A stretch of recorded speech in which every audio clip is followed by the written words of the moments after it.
Testing.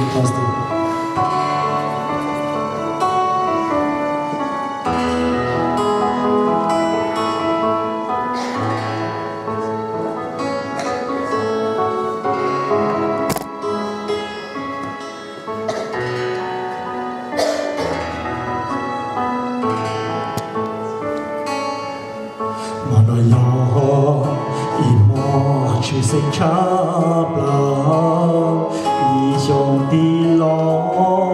do mỗi Giêsu lo yêu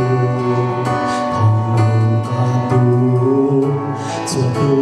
bỏ lại bao sông mò tu cho sinh lo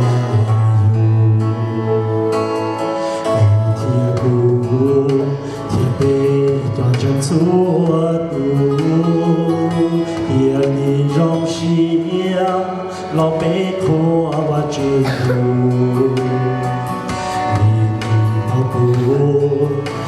nhìn tu Giêsu vì lo yêu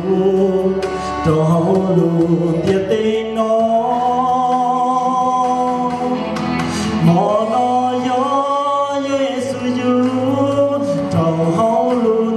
tên nó vì do có thiết cứu hay lụt gì Giêsu thiên tao vì lo yêu trong hậu lưu và yêu lo ba bên chúa tu đi lụt gì có tao cho xia ý chí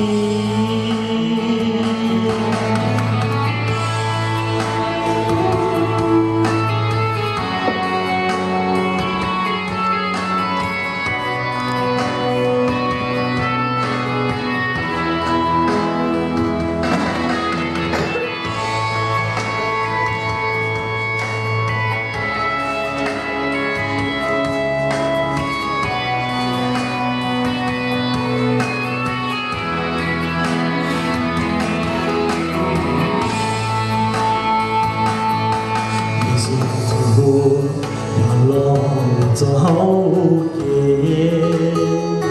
trong hình địa tế cho bố chúa tao chúa không đi chúa sẽ cho ta trong bên mua cho bên có tao cho sẽ chi Giêsu yêu lo trong họ cháu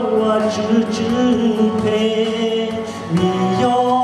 có thiết cứu về lụt gì Giêsu thiên tao thì lo yêu trong hậu luôn và yêu lo ba bên chúa tu đi lụt gì có tao cho xia ý chí